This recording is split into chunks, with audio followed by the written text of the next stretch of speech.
കിസ്റയും കൈസറുമൊക്കെ ഫിസ്സിമാരി വല്ലൻഹാർ, എന്തൊരു സുഖങ്ങളിലാണ് അവർ കഴിയുന്നത്.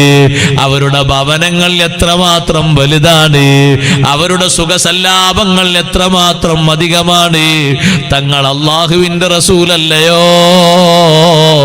ആ സമയത്ത് ചോദിച്ച, ആ സമയത്ത് പറഞ്ഞത്, ഓ ഉമറേ, വഹും മുലൂഖുദ് ദുനിയാ, അവരൊക്കെ ദുനിയാവിലെ രാജാക്കന്മാരാണ്. വഅമ്മാ നഹ്നു ഫഅബ്നാഉൽ ആഖിറ, നമ്മൾ ആഖിറത്തിന്റെ മക്കളാണ്, പരലോകത്തിന്റെ വക്താക്കളാണ്. നമുക്ക് പരലോകമാണ് സന്തോഷമുള്ള ലോകം. അതുകൊണ്ട് തന്നെ ഈ സൗകര്യത്തിൽ നമ്മൾ തൃപ്തിപ്പെട്ടു പോയി, ഈ സംവിധാനങ്ങളിൽ പൊരുത്തപ്പെട്ടു പോയി. ഒന്നുമല്ല, ആഖിറം ഉദ്ദേശിച്ചുകൊണ്ട്, പരലോകം ഉദ്ദേശിച്ചുകൊണ്ട് ദുനിയാവ് ഇതൊക്കെ മതി എന്ന് ചിന്തിച്ചു പോയി. എപ്പോഴും അങ്ങനെ ദുനിയാവ് മതിയായിട്ടില്ല എന്ന് ചിന്തിക്കരുത്. ദുനിയാവിലെ സൗകര്യങ്ങളും സംവിധാനങ്ങളൊക്കെ പറ്റിയൊക്കെ അല്ലാഹുത്തആല എത്ര ചെറുതാക്കിയാ പറഞ്ഞു നോക്ക് നിങ്ങൾ. ഒരാൾക്ക് അല്ലാഹുത്തആല ഒരു സ്വർണത്തിന്റെ ഒരു കൊട്ടാരം, അതുപോലെ തന്നെ വെള്ളിയുടെ ഒരു കൊട്ടാരം, അതിന്റെ വാതിലുകളൊക്കെ സ്വർണത്തിന്റെ വാതിലുകൾ, അതിലുള്ള കട്ടിലുകളൊക്കെ നല്ല നല്ല ഏറ്റവും നല്ല വിലപിടിപ്പുള്ള മരത്തിന്റെയും നല്ല നല്ല ഉപകരണങ്ങളുടെയും കട്ടിലുകൾ, ഇതൊക്കെ കൊടുത്താലും അല്ലാഹു തആല അതിനെപ്പറ്റിയൊക്കെ പറഞ്ഞത് വഇൻ കുല്ലു ദാലിക ലമ്മാ മതാഉൽ ഹയാത്തിദ് ദുനിയ, അതൊക്കെ ഈ ഭൗതിക ലോകത്തിന്റെ ഒരു ചരക്ക്, ഒരു സമൃദ്ധി എന്നല്ലാതെ കാര്യമായിട്ടൊന്നുമില്ലല്ലോ. ഏറ്റവും ഖൈറു വൽ ആഖിറത്തു ഇൻദ റബ്ബിക ലിൽ മുത്തഖീൻ, മുത്തഖീങ്ങൾക്ക് പരലോകമാണ് അല്ലാഹുവിന്റെ അടുക്കൽ ഏറ്റവും നല്ലത്. ആ പരലോകത്തിന് വേണ്ടി സഹോദരങ്ങളെ ദുനിയാവിൽ അധ്വാനിക്കണം. ദുനിയാവ് ആഖിറത്തിന് വേണ്ടി കളഞ്ഞു കുളിക്കരുത്. ആഖിറത്തിന് വേണ്ടിയുള്ള സമ്പാദ്യ ലോകമാകണം ദുനിയാവിന്റെ ലോകം. റബ്ബ് സുബ്ഹാനഹു വ തആല നമുക്ക് നിശ്ചയിച്ചിരിക്കുന്ന 5 ഘട്ടങ്ങളിലും നമ്മൾ സമ്പാദ്യം വർദ്ധിപ്പിക്കണം. നബി സല്ലല്ലാഹു അലൈഹി വസല്ലം തങ്ങൾ പറഞ്ഞില്ലേ, യഗ്തനിം ഖംസൻ ഖബ്ല ഖംസിൻ, 5 വിഷയം വരുന്നതിന്റെ മുമ്പ് 5 എണ്ണം നീ സമ്പാദിക്കണേ.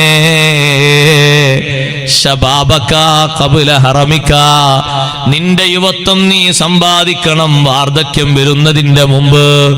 വാർദ്ധക്യം വരുമ്പോ നിനക്ക് പലതും ചെയ്യാൻ കഴിയില്ല. യുവത്വത്തിൽ നിനക്കൊരുപാട് കാര്യങ്ങൾ ചെയ്യാൻ കഴിയും, ഒരുപാട് വിഷയങ്ങൾ നിന്നെ കൊണ്ട് പൂർത്തീകരിക്കാൻ കഴിയും. ആ യുവത്വം നീ സമ്പാദിക്കണം, യുവത്വം നീ മുതലാക്കണം. യുവത്വ കാലത്ത് സാധിക്കുന്ന അത്രേ വാർദ്ധക്യകാലത്ത് സാധിക്കില്ലല്ലോ. യുവത്വ കാലത്ത് ഒരാൾക്ക് അമല് ചെയ്യാൻ കഴിയുന്നത് പോലെ വാർദ്ധക്യകാലത്ത് അമല് ചെയ്യാൻ കഴിയുമോ? ഇല്ല. യുവത്വ കാലത്ത് ഒരാൾക്ക് ദീനിന് വേണ്ടി പ്രവർത്തിക്കും പോലെ വാർദ്ധക്യകാലത്ത് ദീനിന് വേണ്ടി പ്രവർത്തിക്കാൻ കഴിയുമോ? ഇല്ല. അതുകൊണ്ട് യുവത്വം മുതലാക്കണേ. ഖബ്ല ഹറമിക, നിന്റെ വാർദ്ധക്യം വരുന്നതിന്റെ മുമ്പ് നിന്റെ യുവത്വം നീ മുതലാക്കണം. നബി സല്ലല്ലാഹു അലൈഹി വസല്ലം തങ്ങൾ ഉണർത്തി, സഹോദരങ്ങളെ, യുവത്വകാലത്ത് തന്നെ ഒരുപാട് അമല് ആഖിറത്തിന് വേണ്ടി സമ്പാദിച്ചു വെച്ചുപോയി മഹാന്മാരായ സ്വഹാബിമാര്, താബിഈങ്ങൾ. അവരെ യുവത്വം അവർ മുതലാക്കിപ്പോയി. യുവത്വം മുഴുവനും ദുനിയാവിൽ തീർക്കുന്നത് നമ്മുടെ ആളുകൾ നോക്ക് നിങ്ങൾ, വിനോദങ്ങളിലാണ് അധികവും തീർക്കുന്നത്. അതേ വിനോദങ്ങൾ നമ്മുടെ ആളുകൾക്കൊരു ലഹരിയാണ്. എല്ലാ തരം വിനോദങ്ങളും കൂട്ടിക്കോളൂ. ഒറ്റക്കിരുന്നാലും വിനോദം നടക്കുമല്ലോ ഇപ്പോഴത്തെ കാലത്ത്. സംഘമായിട്ട് ആളുകൾ വേണ്ടതില്ലല്ലോ. ഒറ്റക്ക് തന്നെ സംഘമായിട്ട് ആളുകളെ കൂട്ടിയിട്ട് കളിക്കാൻ പറ്റുന്ന കാലമല്ലേ ഇപ്പോ. ഒരു ഗ്രൗണ്ടിലേക്ക് തന്നെ ഇറങ്ങണമെന്നില്ലല്ലോ കളിക്കാൻ. ആ രൂപത്തിൽ തന്നെ എത്ര ആളുകളാണ് ഹരം മൂത്തിരിക്കുന്നത്. സഹോദരാ, നിന്റെ യുവത്വകാലത്ത് നിനക്ക് ക്ഷീണം കുറവാണ്, നിനക്ക് സൗകര്യങ്ങൾ കൂടുതലാണ്, സംവിധാനങ്ങൾ ഉപയോഗിക്കാനുള്ള ശ്രദ്ധയും ധാരാളം ലഭിക്കും, ഒടിവും കടിവും ധാരാളം കിട്ടുന്നൊരു സമയമാണ്. സമയമാണ്. ആ സമയം നീ മുതലാക്കണം. വസിഹതക ഖബ്ല സഖമിക, ആരോഗ്യകാലം നീ സമ്പാദിക്കണം നിന്റെ രോഗം വരുന്നതിന്റെ മുമ്പ്. രോഗം വരുമ്പോ പലർക്കും തോന്നും അങ്ങനെ ചെയ്യാം ഇങ്ങനെ ചെയ്യാം ഒക്കെ തോന്നും, പക്ഷേ സാധിക്കൂല. രോഗം വന്നു കഴിഞ്ഞാൽ ക്ഷീണം കൊണ്ട് ഓതുന്നത് കുറച്ചായി പോകും, നിസ്കരിക്കുന്നത് കുറച്ചായി പോകും, ദിക്ർ ചൊല്ലുന്നത് അല്പമായി പോകും, എല്ലാം ചുരുങ്ങിപ്പോകും. ക്ഷീണമല്ലേ ബാധിക്കുന്നത്. അതുകൊണ്ട് ആരോഗ്യകാലം മുതലാക്കണം. നിന്റെ സമ്പാദ്യം നിന്റെ ആവശ്യങ്ങൾ കുമിഞ്ഞുകൂടിയിട്ട് ദാരിദ്ര്യം വന്നു പോകുമോ എന്ന് പേടിക്കുന്നതിന്റെ മുമ്പ് നിന്റെ സമ്പാദ്യം കൊണ്ട് നീ മുതലാക്കണം. നബി സല്ലല്ലാഹു അലൈഹി വസല്ലം നിങ്ങൾ പറഞ്ഞു, വഹയാതക ഖബ്ല മൗതിക, നിന്റെ ജീവിതകാലം നീ സമ്പാദ്യമാക്കണം മൗത്ത് വരുന്നതിന്റെ മുമ്പ്. എല്ലാം സമ്പാദിക്കണം, സമ്പാദിക്കേണ്ട ഘട്ടത്തില്. പക്ഷെ ഇപ്പൊ ആളുകൾക്ക് അധ്വാനം കുറവാണ്.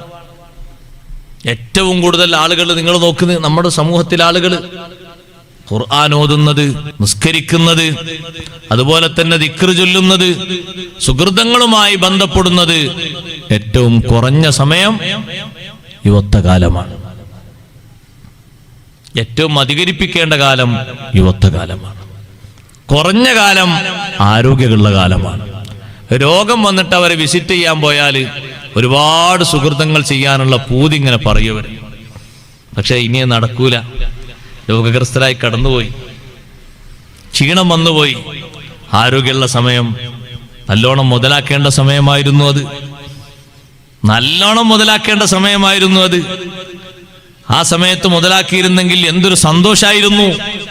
പിൽക്കാലത്തുള്ള ജീവിതം മുഴുവനും, മരണാനന്തര ജീവിതം, പരലോക ജീവിതം തുടങ്ങിയില്ലേ മരണത്തോടുകൂടെ, യഥാർത്ഥ ജീവിതം ഒക്കെ സന്തോഷായിരുന്നു. അപ്പൊ മരിച്ചതിന് ശേഷമുള്ള ജീവിതത്തിലേക്ക് വേണ്ടി, പാരത്രിക ലോകത്തെ വിജയത്തേക്ക് വേണ്ടി ഈ ദുനിയാവിൽ നല്ല ശ്രദ്ധയോടുകൂടെ ജീവിക്കണം. മുത്തഖീങ്ങളെ കൂട്ടത്തിൽപ്പെട്ട ആളുകളായിട്ട് പരലോകത്തിന് വേണ്ടി നമ്മൾ മാറണം. ദുനിയാവിൽ അധികാരവും മറ്റുമൊക്കെ ഉണ്ടായിട്ട് ഒരു വിജയത്തിലും എത്താൻ കഴിയാത്ത ഭരണാധികാരികൾ ഇന്നുല്ലേ? മിസ്ർ അടക്കി ഭരിച്ചിരുന്ന ഭരണാധികാരിയെ അള്ളാഹു ഒരു കാഴ്ച വസ്തുവാക്കി നമ്മളെ മുന്നിൽ വെച്ചിട്ടുണ്ട്. ഇപ്പോഴും കൊണ്ടുപോയാൽ കാണാ. മിസ്ർ അടക്കി ഭരിച്ചിട്ട് ഒരുപാട് കുഞ്ഞുങ്ങളെ കൊന്നിരുന്ന ഫിറഔൻ, മൂസാ നബി അലൈഹി ഇസ്ലാമിന്റെ കൂടെ നടക്കുന്ന ആളുകളോടൊക്കെ ഫിറഔൻ അന്ന് ചോദിച്ചിരുന്നു, ഓ ജനങ്ങളെ, അലൈസലി മുൽക്കു മിസ്ർ, മിസ്റിന്റെ അധികാരം എനിക്കല്ലേ, എന്നെയല്ലേ നിങ്ങൾ ആരാധിക്കേണ്ടത്? വഹാദിഹിൽ അൻഹാറു തജ്രി മിൻ തഹ്തി, ഈ കാണുന്ന നദികളൊക്കെ എന്റെ കീഴിലല്ലേ ഒഴുകുന്നത്, ഞാനല്ലേ ഇതൊക്കെ നടത്തുന്നത്. നിങ്ങൾ എന്തിനാണ് ഈ മൂസാ നബിന്റെ പിന്നാലെ പോകുന്നത്? അം അന ഖൈറും മിൻ ഹാദല്ലദി ഹുവ മഹീനുൻ വലാ യകാദു യുബീൻ. നിങ്ങൾ ഈ മൂസാ നബിന്റെ കൂടെ പോകുന്നത് എന്തിനാ? ഒരു കഴിവുമില്ല, ഒരു യോഗ്യതയില്ല, ഒരു അർഹതയില്ല. എത്ര സമ്പത്താണ് എനിക്കുള്ളത് അവൻ ചോദിക്ക ആളുകളോട്. പക്ഷെ ആ സമ്പത്തും ആ സമ്പാദ്യമൊക്കെ ഉള്ള ആള് എന്തായി സഹോദരങ്ങളെ? വിശ്വസിക്കാൻ കഴിഞ്ഞോ ആ മനുഷ്യന്? ഈമാനോടുകൂടെ മരിക്കാൻ കഴിഞ്ഞോ ആ മനുഷ്യന്? ആ മനുഷ്യന്റെ ആഖിബത്തും കേടായിട്ടല്ലേ പോയത്? അത്രയും വലിയ അക്രമം നടത്തിയ മനുഷ്യനെ ദൃഷ്ടാന്തമായിട്ട് അള്ളാഹു ബാക്കി വെച്ചിരിക്കുകയാണ്. കലീമുല്ലാഹി മൂസാ നബി അലൈഹി സ്വലാമിന് അള്ളാഹു തആല കൊടുത്ത സൗന്ദര്യം എത്ര വലുതാണ്. മൂസാ നബി ദുനിയാവിൽ ആഖിറത്തിന് വേണ്ടി ജീവിച്ചപ്പോ മൂസാ നബി അലൈഹി സ്വലാം ഖബറിന്റെ ഉള്ളിൽ വെച്ച് നിസ്കരിക്കുന്നത് ഞാൻ കണ്ടു എന്നാണ് മുഹമ്മദുർ റസൂലുള്ളാഹി സ്വല്ലല്ലാഹു അലൈഹി വസല്ലം പറഞ്ഞത്. ഇതേ മാസം റജബ് മാസത്തിൽ ഇസ്രാഇന്റെ രാത്രിയിൽ മസ്ജിദുൽ അഖ്സയോട് അടുത്ത സ്ഥലത്ത് മൂസാ നബി അലൈഹി സ്വലാമിന്റെ ഖബറിന്റെ അടുത്തുകൂടെ നബി സല്ലല്ലാഹു അലൈഹി വസല്ലം പോകുമ്പോ റഅയ്തു മൂസാ ഖായിമൻ യുസല്ലി ഫീ ഖബരിഹി. ഫിർഔന് മോശക്കാരനായി കണ്ടിരുന്ന ആളല്ലേ മൂസാ നബി. പക്ഷേ ആ മൂസാ നബി അലൈഹിസ്സലാം ഖബറിൽ നിന്ന് നിസ്കരിക്കുന്നത് ഞാൻ കണ്ടോയി. എത്ര വലിയ സ്ഥാനമാ സഹോദരങ്ങളെ മൂസാ നബിക്ക് അല്ലാഹു നൽകിയത്. അതേ മൂസാ നബി അലൈഹിസ്സലാം നബി തങ്ങൾ മസ്ജിദുൽ അഖ്സയിലെത്തിയപ്പോൾ സ്വീകരിക്കാൻ അവിടെയുണ്ട്. അതേ മൂസാ നബി അലൈഹിസ്സലാം ആകാശത്തിൽ നബി സല്ലല്ലാഹു അലൈഹി വസല്ലം തങ്ങളോട് സംസാരിക്കാൻ അവിടെയുണ്ട്. ചെറുതല്ലല്ലോ മൂസാ നബി അലൈഹിസ്സലാമിന് അല്ലാഹു കൊടുത്ത സ്ഥാനം. അള്ളാഹുവിനെ കാണാൻ ആഗ്രഹിച്ച മൂസാ നബിക്ക് അള്ളാഹുവിനെ കണ്ട് തിരിച്ചു വരുന്ന സയ്യിദുനാ റസൂലുള്ളാഹി സ്വല്ലല്ലാഹു അലൈഹി വസല്ലം തങ്ങളെ കാണാനും പലതവണ കാണാനും അള്ളാഹു അവസരം കൊടുത്തുപോയി. വേറൊരൊറ്റ നബിയെയും അല്ലാഹു തആല അവിടെ നിർത്തിയില്ലല്ലോ. അള്ളാഹുവിനോട് മുനാജാത്ത് നടത്തിയിട്ട് നബി സല്ലല്ലാഹു അലൈഹി വസല്ലം തിരിച്ചു വരുമ്പോ മൂസാ നബി അലൈഹിസ്സലാമാണ് അവിടെയുള്ളത്. ചോദിച്ചു, അല്ലാഹു തആല നിങ്ങൾക്ക് എന്താ നൽകിയത്? എനിക്കും എന്റെ ഉമ്മത്തിനും അല്ലാഹു തആല 50 നിസ്കാരം നൽകി. 50 നിസ്കാരമോ? നിങ്ങളെ ഉമ്മത്തിനേക്കാളും ആരോഗ്യവും ആയുസ്സും സൗകര്യവും ഒക്കെ ഉള്ള ടീമായിരുന്നു ബനു ഇസ്രായേൽക്കാർ. 2 വക്ത് കൊണ്ടാണ് ഞാൻ അവരെ പരിശോധിച്ചത്. പക്ഷെ അതന്നെ അവർക്ക് പൂർണ്ണ നിസ്കരിക്കാൻ കഴിഞ്ഞിട്ടില്ല. 50 നിസ്കാരോ? നിങ്ങൾ മടങ്ങിപ്പോയിട്ട് അള്ളാഹുവിനോട് തഖ്ഫീഫ് ചോദിക്കണം, എളുപ്പം ചോദിക്കണം, ചുരുക്കം ചോദിക്കണം.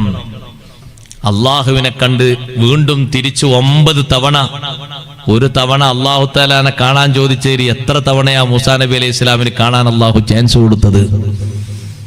മൂസാ നബി അലൈഹി സ്വലാം ഈ ഭൂമിയിൽ ജീവിച്ചത് അള്ളാഹുവിനെ കാണണം എന്ന വല്ലാത്തൊരു താല്പര്യത്തോടെയല്ലേ അള്ളാഹിനെ കാണാൻ ആഗ്രഹിച്ചത്? ആ ആഗ്രഹത്തിനല്ലേ സഹോദരങ്ങളെ ദുനിയാവിൽ വെച്ച് അള്ളാഹുവിനെ കാണാൻ കഴിയില്ല, പക്ഷേ അള്ളാഹുവിനെ കണ്ട് തിരിച്ചു വരുന്ന സയ്യിദുനാ റസൂലുള്ളാഹി സ്വല്ലല്ലാഹു അലൈഹി വസല്ലം തങ്ങളെ കാണാനും സംവദിക്കാനും അള്ളാഹു അവസരം നൽകിയത്. ആ മൂസാ നബി അലൈഹിസ്സലാമിന് ചെറിയ ബഹുമാനമല്ലല്ലോ അള്ളാഹു നൽകിയത്. ഫിർഔനിന് എല്ലാ കാലത്തും അള്ളാഹു നൽകിയതോ ശാപം തന്നെ. ശാപമല്ലേ, ശിക്ഷയല്ലേ അല്ലാഹുവിന് നൽകിയിരിക്കുന്നത്? അന്നാറു യുറലൂന അലൈഹാ ഉദുവൻ വഅശിയ്യാ. നമ്മൾ ഫിർഔനെ പോയാൽ നോക്കിക്കാണുന്നത് AC റൂമിലാണ്. ഫിർഔനെ മാത്രം ആ മ്യൂസിയത്തിൽ ഒരു AC റൂമിലാണ് വെച്ചിരിക്കുന്നത്. നല്ല ഒരു പെട്ടിക്കുള്ളിലാണ് അവനെ വെച്ചിരിക്കുന്നത്. അവന്റെ ശരീരത്തിൽ മരുന്നൊന്നും തേക്കുന്നില്ല. അവന്റെ ചെറിയ പല്ലും അവന്റെ നഖവും അവന്റെ നരച്ച മുടിയൊക്കെ ഇപ്പോഴും കാണാം. പക്ഷേ സഹോദരങ്ങളെ, നമ്മുടെ നഗ്നനേത്രങ്ങൾക്ക് മറയായിട്ടൊരു കാര്യമുണ്ട്. അത് അള്ളാഹുവിന്റെ അദാബാണ്. അത് 24 മണിക്കൂറും നൽകുന്നു എന്ന് അല്ലാഹ് ഖുർആനിലൂടെ പഠിപ്പിക്കുന്നു.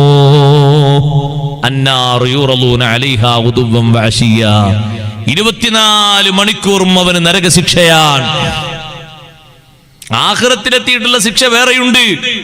ഇവിടെ കൊടുക്കുന്ന ശിക്ഷയാണ് നരകശിക്ഷ 24 മണിക്കൂറും. ഫിർഔൻ കുടുംബത്തിന് അല്ലാഹു ശിക്ഷ കൊടുക്കുകയാണ്. അതേ സമയത്ത് മൂസാ നബി അലൈഹിസ്സലാം എത്ര സലാമത്തിലാണ്, എത്ര റാഹത്തിലാണ്. കിടക്കുന്നിടത്ത് വെച്ച് പോലും അള്ളാഹുവിന് നിസ്കരിക്കാൻ അല്ലാഹു തആല സംവിധാനം ഒരുക്കി കൊടുത്തത് മൂസാ നബി അലൈഹിസ്സലാമിന്റെ സ്ഥാനത്തെയും ബഹുമാനത്തെയും അറിയിക്കുന്നതാണ്. അത് ചെറിയൊരു ബഹുമാനമല്ല മൂസാ നബി അലൈഹിസ്സലാമിന് അല്ലാഹു നൽകിയത്.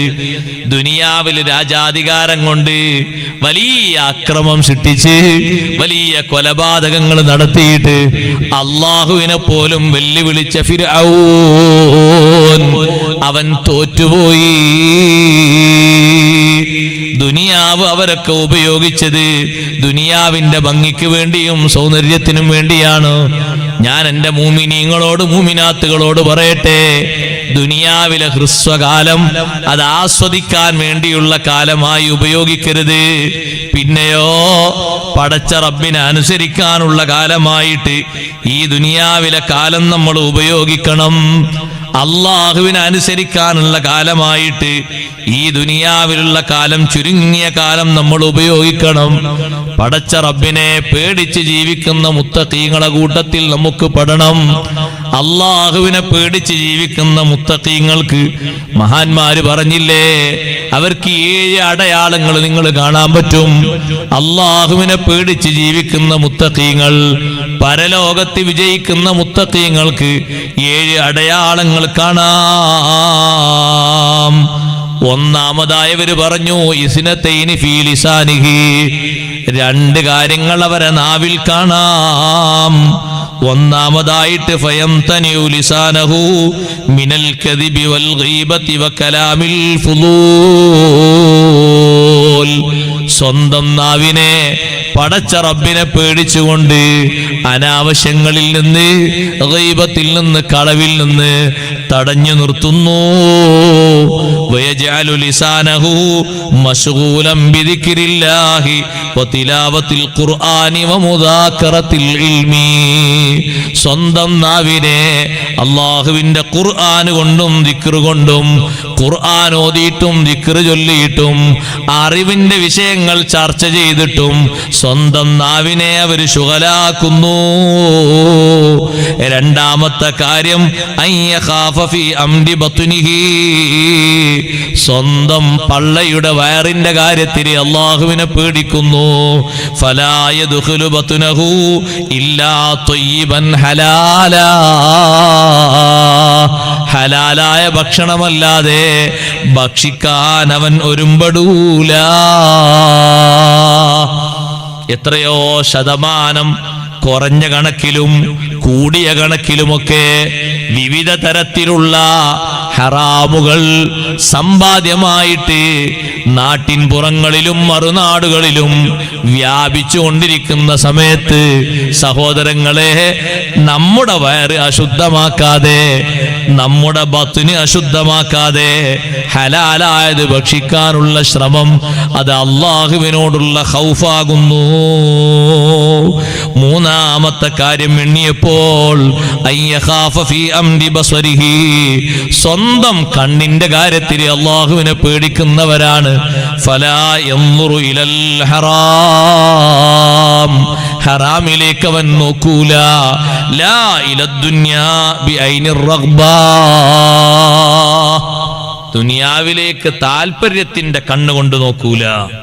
വഇന്നമാ യകൂനു നദ്റുഹു അലാ വജ്ഹിൽ ഇബ്റാ. ദുനിയാവിലേക്ക് നോക്കുന്നത് പഠനത്തിന്റെ കണ്ണുകൊണ്ടാണ്. ഒരാൾക്ക് അല്ലാഹു തആല എന്തെങ്കിലും സ്ഥാനമോ മാനമോ ബഹുമാനമോ ഒക്കെ കൊടുത്താൽ അതിനെപ്പറ്റി പഠിക്കുന്ന ഒരു കണ്ണ്, ചിന്തിക്കുന്ന ഒരു കണ്ണ്, അല്ലാഹു തആല കൊടുത്തതിൽ എത്ര ശുക്ർ ചെയ്യാൻ അല്ലാഹു തൗഫീഖ് കൊടുത്തിട്ടുണ്ട് എന്ന് ചിന്തിക്കുന്ന കണ്ണ്. അല്ലാഹ് എനിക്കും പഠിച്ചവൻ അങ്ങനെ തന്നില്ലല്ലോ, അല്ലാഹു തആലക്ക് എന്താ എല്ലാവർക്കും അങ്ങനെ കൊടുത്താൽ എന്ന് ചിന്തിക്കുന്ന കണ്ണല്ല. അങ്ങനെ വരണ്ട. അല്ലാഹു തആലക്ക് എല്ലാവർക്കും കൊടുക്കാൻ അല്ലാഹുവിന്റെ ഖജനാവിൽ കുറവുണ്ടായിട്ടാണെന്ന് അങ്ങനെ ആരും കരുതണ്ട.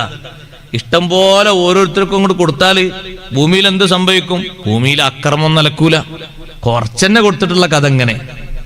കുറച്ചാൾക്കാർക്ക് കുറച്ച് അധികം കൊടുത്തപ്പോൾ തന്നെ ഭൂമിന്റെ കഥ നോക്ക് നിങ്ങൾ.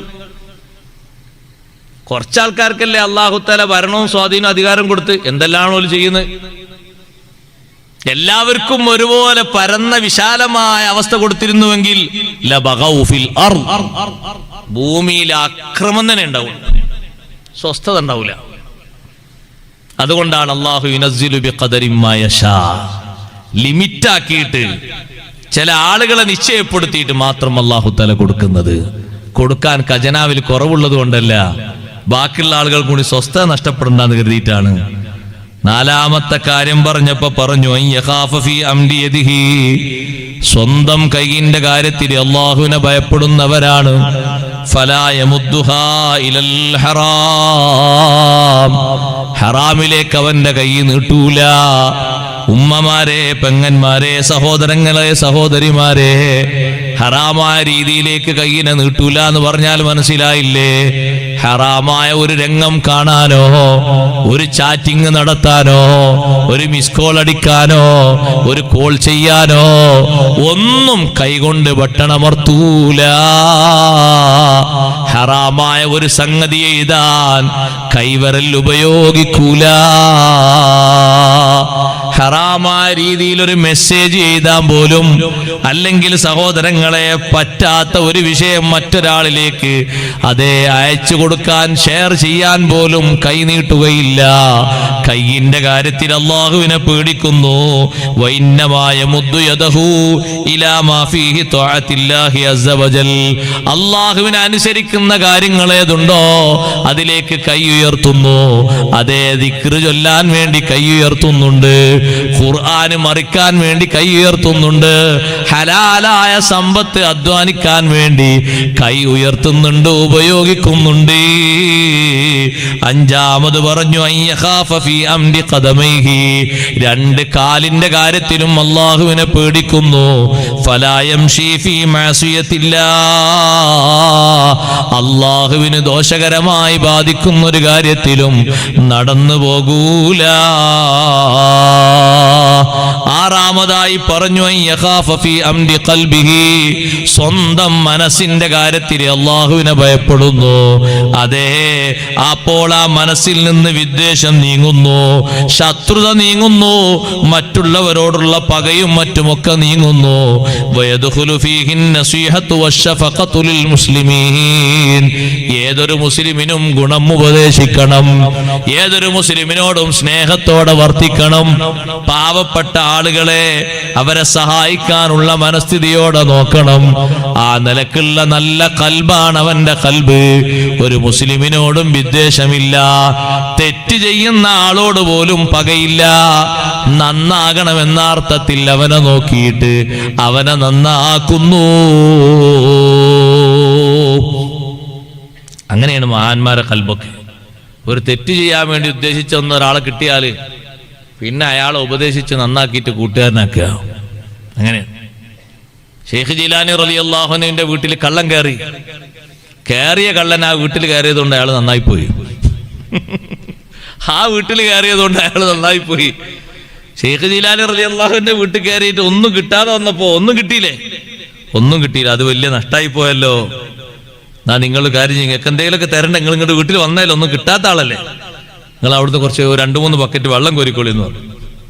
ഒരു ഖിദ്മത്ത് എന്ന നിലക്ക് വെള്ളം കോരിയിട്ട് അയാൾക്കൊരു ഹദിയ കൊടുത്തു. ആ ഹദിയ കിട്ടിയതോടുകൂടെ അയാളെ മനസ്സ് നന്നായി പോയി. അയാൾ ചിന്തിച്ചു, നല്ല സ്വഭാവമുള്ള ആളാണല്ലോ ഈ വീട്ടിലെ ആള്, ഷെയ്ഖ് ജീലാനിയാണെന്നും അയാൾക്കറിയില്ല. ഇയാളെ കൂടെ കൂടിയാൽ എനിക്ക് നന്നാകാൻ പറ്റും, എൻ്റെ ദുസ്വഭാവം മാറാൻ പറ്റും. കള്ളന് ഷെയ്ഖ് ജീലാനി റളിയല്ലാഹുവിന്റെ കൂടെ കൂടി അയാളെ കളവിന്റെ ചിന്തയൊക്കെ പോയി തോപ ചെയ്ത് അയാൾ നന്നായിപ്പോയി. അങ്ങനെയാണ്. അവരെ കൂടെ കൊടുക്കുമ്പോൾ എത്ര മോശപ്പെട്ട ആളാണെങ്കിലും അങ്ങോട്ട് നന്നായി പോകും. അങ്ങനെയല്ലേ കള്ളന്മാരെ മുഴുവനും ഇൽമു പഠിക്കാൻ വേണ്ടിയുള്ള മനസ്സോടുകൂടെ അവരൊക്കെ നന്നാക്കിയെടുത്തില്ലേ. സത്യം പറഞ്ഞിട്ട് ഷെയ്ഖ് ജീലാനി റളിയല്ലാഹു അൻഹു കള്ളന്മാരെയും കൊള്ളത്തലവന്മാരെയും ഒക്കെ എത്ര പെട്ടെന്നാ നന്നാക്കിയത്. 18-ാമത്തെ വയസ്സിൽ തന്നെ സത്യം പറഞ്ഞ് കൊള്ളക്കാരായ കൊള്ളവീരന്മാരെ ആൾക്കാരെ മുഴുവനും കൊള്ള സംഘങ്ങൾ അതിൽ നിന്ന് മാറ്റിയിട്ട് തൗബ ചെയ്ത് നന്നായിട്ട് ഷെയ്ഖ് ജീലാനി റളിയല്ലാഹുവിന്റെ കൂടെ ഇൽമു പഠിക്കാൻ വേണ്ടി അവരും ബഗ്ദാദിലേക്ക് പോകാനാ പിന്നെ മനസ്സ് കാണിച്ചത്. അങ്ങനെയാണ്. അവരെ ശപിക്കാനോ അവർക്കെതിരായി പ്രാർത്ഥിക്കാനോ ഒന്നും അവർക്ക് തോന്നൂല. അവർ നന്നാകണമെന്ന ചിന്തയാണ്. റിഫായി ഷെയ്ഖ് റളിയല്ലാഹുവിന്റെ വീട്ടിൽ കള്ളം കയറിയപ്പോഴും അങ്ങനെ തന്നെയല്ലേ. ചെറുപ്പക്കാരനാണ് കക്കാൻ കയറിയത്. അയാളെ അടിച്ചൊന്നുമില്ല, ചീത്ത പറഞ്ഞില്ല. അയാൾ ചോദിച്ചു, എന്തിനാ വന്നത്? ഗോതമ്പ് വേണല്ലേ. നല്ല ഗോതമ്പ് കെട്ടിയിട്ട് തോളിലേറ്റിട്ട് അയാളെ കൂടെ പോയി. ഒരേളത്തിന് വരെ അയാളെ കൂടെ പോയി. ചെറുപ്പക്കാരൻ ചിന്തിച്ചു, പടച്ചോനെ ഇതെന്ത് മഹാനാ. ഇന്നലെയും അതിന്റെ മുമ്പുള്ള ദിവസങ്ങളൊക്കെ എത്ര അടിയാ കിട്ടിയത്, ഞാൻ എന്റെ റൂഹും കൊണ്ട് ഓടിയതാ. ഇന്ന് നേരെ തിരിച്ചാണല്ലോ. പിറ്റേന്നും ഷെയ്ഖ് റിഫായി തങ്ങളെ കാണാൻ മോഹമായി. മഹാനവറുകളെ ഹളറത്തിലെത്തി ഇൽമു പഠിച്ചു, നന്നായി, ഔലിയാക്കളെ കൂട്ടത്തിൽ മെമ്പറായി. സുബ്ഹാനല്ലാഹ്, എത്ര ആൾക്കാരെയാണ് അവർ നന്നാക്കിയത്. കുടിയന്മാരെയും മറ്റുമൊക്കെ അവരോട് ഇടപഴകിയിട്ട് അവരെ നന്നാക്കിപ്പോയി. മഹാന്മാരായ പണ്ഡിതന്മാര് പറയുന്നു, 7-ാമത്തെ കാര്യം അയ്യകൂന ഖായിഫൻ ഫി അംരി ത്വഅതിഹി. അല്ലാഹു ഇബാദത്ത് എടുക്കുമ്പോ അല്ലാഹുവിനെ നന്നായി പേടിക്കുക. ഫയജഅലു ത്വഅതഹു ഖാലിസത്തൻ ലിവജ്ഹില്ലാഹ്. നീ നിസ്കരിക്കുമ്പോഴും നോമ്പ് നോൽക്കുമ്പോഴും ഖുർആൻ ഓതുമ്പോഴും ഏത് സുഹൃതം ചെയ്യുമ്പോഴും അള്ളാഹുവിന്റെ വജ്ഹി വിചാരിച്ച് ലക്ഷ്യം മാറരുത്. അങ്ങനെ നീ പ്രവർത്തിച്ചാൽ ഫഇദാ ഫഅല ദാലിക, ഏഴ് അടയാളങ്ങളും ഈ രൂപത്തിൽ സ്വീകരിച്ചു കഴിഞ്ഞാൽ ഫഹുവ മിനല്ലദീന ഖാലല്ലാഹു ഫീഹിം വൽ ആഖിറത്തു ഇൻദ റബ്ബിക ലിൽ മുത്തഖീൻ. ഇങ്ങനെ അടയാളങ്ങളൊക്കെ സ്വീകരിച്ച് ജീവിക്കുന്ന മനുഷ്യൻ ആഖിറം മുത്തഖീങ്ങൾക്കാണ് അല്ലാഹു പറഞ്ഞില്ലേ, ആ മുത്തഖീങ്ങളെ കൂട്ടത്തിൽ ഉൾപ്പെടാം. മുഅ്മിനീങ്ങളെ, പരലോകം നമ്മൾ ആഗ്രഹിച്ചാൽ മാത്രം പോരാ, അധ്വാനങ്ങൾ നമ്മുടെ ഭാഗത്ത് നിന്ന് വേണം. നല്ലോണം പടച്ചോനെ പേടിച്ച് ജീവിക്കണം. പടച്ച റബ്ബിന്റെ ശിക്ഷ വല്ലാതെ പേടിക്കണം. അത് ദുനിയാവിലുള്ള ശിക്ഷയെക്കാളും കൂടുതൽ കടുപ്പമേറിയ ശിക്ഷയാണ് ആഖിറത്തിലെ ശിക്ഷ.